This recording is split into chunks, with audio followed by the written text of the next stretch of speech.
देश मेरा जल रहा है, आग लगी है सीने में, हुक्मरां सब व्यस्त हैं खून गरीब का पीने में। तो राम मंदिर या बाबरी का पक्ष नहीं मैं लाई हूं, घायल भारत चीख रहा है, चीख सुनाने आई हूं।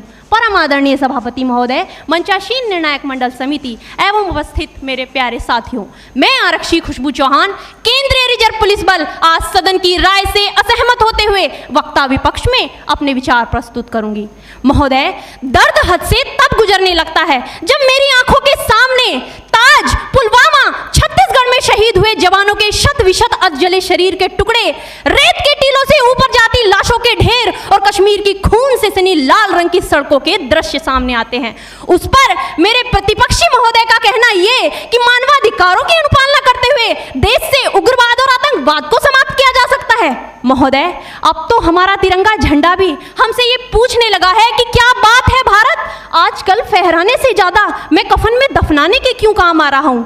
महोदय, हृदय तो उस दिन फट गया जब बूढ़ी मां अपने बेटे के चिथड़ों को देखकर बोली कि साहब, आप तो भर्ती में 1 इंच भी कम नहीं लेते, मैं आधा शरीर कैसे ले लूं।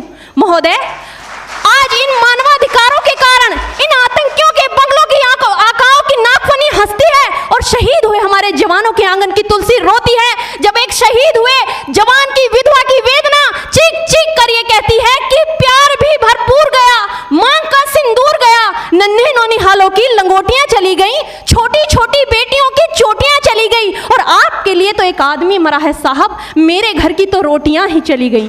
महोदय, किसी भी युद्ध को जीतने के लिए पहल करना सबसे ज्यादा आवश्यक है, क्योंकि इतिहास गवाह है कि पहल करके बड़े बड़े युद्धों के परिणाम बदल दिए गए हैं। परंतु आज मानवाधिकारों के कारण हमारे देश के जवान इस कदर बंधे हुए हैं कि अपनी ड्यूटी पर खड़े होकर भी वो आज पहल करने से डरते हैं, क्योंकि महोदय भविष्य में उन्हें कटघरे में खड़े होने का डर सता रहा होता है।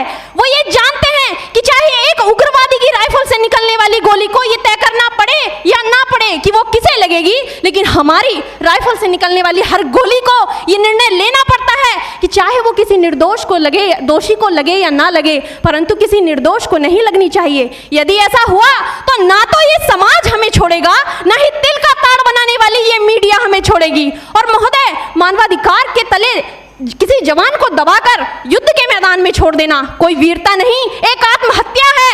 क्योंकि महोदय, फूल को श्रृंगार दो ये मुमकिन नहीं और एक वीर को झनकार दो ये मुमकिन नहीं। जो हाथ बांध दे सेना के, ऐसे मानवाधिकार का पालन संभव नहीं। महोदय, आज सत्यनिष्ठा के मार्ग पर चलते हुए भी हमारे देश का जवान इन आतंकवादियों, इन पत्थरबाजों से डरता है, क्योंकि वो जानता है कि उसकी राइफल से निकलने वाली गोली अगर टारगेट को हिट नहीं भी करेगी तो भी 400 मीटर तक जाएगी, और यदि इस बीच वो किसी निर्दोष को लग गई तो महोदय हमें अपनी नौकरी से हाथ तक धोना पड़ सकता है। और महोदय, अपनी नौकरी को बचाने की खातिर एक जवान आज ये सोचता है कि चाहे सांप मरे या ना मरे, परंतु लाठी नहीं टूटनी चाहिए, क्योंकि आज हमारे देश के हालात कुछ ऐसे हो गए हैं कि चिरागों को हवाओं में उछाला जा रहा है, हवाओं पर भी रोब डाला जा रहा है। अरे हम ही तो बुनियाद है आंतरिक सुरक्षा की, और आज हमें ही नौकरी से निकाला जा रहा है। महोदय, जब पुलवामा में 44 जवान शहीद हुए, छत्तीसगढ़ में 76 जवान शहीद हुए, तो कोई भी मानवाधिकार की दुहाई देने वाला हमारे पक्ष में आकर खड़ा नहीं हुआ। परंतु जब जेएनयू विश्वविद्यालय में एक देशद्रोही के द्वारा भारत तेरे टुकड़े होंगे, अफजल हम शर्मिंदा हैं जैसे देशद्रोही नारे लगते हैं, तो सारे मानवाधिकार के ज्ञाता आकर उसके पक्ष में खड़े हो जाते हैं। तभी तो क्या कहा था उस देशद्रोही ने कि तुम एक अफजल को मारोगे, हर घर से अफजल निकलेगा। तो मैं भारत की बेटी अपनी भारतीय सेना की तरफ से आज ये ऐलान करती हूँ कि उस घर में घुसकर मारेंगे जिस घर से अफजल निकलेगा, वो कोख नहीं पलने देंगे जिस कोख से अफजल निकलेगा। उठो देश के वीर जवानों, तुम सिंह बनकर दहाड़ दो और एक तिरंगा झंडा उस कन्हैया के सीने में गाड़ दो। महोदय, अंत में अपनी वाणी को विराम की ओर ले जाते हुए मैं सिर्फ इतना ही कहना चाहूंगी कि मुझे अफसोस है अपने देश की न्यायिक प्रक्रिया पर, जहां आज भी रात के 12 बजे अजमल कसाब जैसे आतंकी के लिए सर्वोच्च न्यायालय के दरवाजे खोल दिए जाते हैं। ऐसे देश से मानवाधिकारों की अनुपालना करते हुए आतंकवाद और उग्रवाद से कभी नहीं निपटा जा सकता। मानवाधिकार के नाम की दुहाइयां देने वालों, सीमा पर लड़ा नहीं जाता, चरखों से शोलों के आगे रामायण पढ़ी नहीं जाती, सीमा पर गोलों के आगे। धरती के घोर कुहासे को एक सूरज ही हर सकता है, क्योंकि एटम बम से रक्षा केवल एटम बम ही कर सकता है। जय हिंद, जय भारत।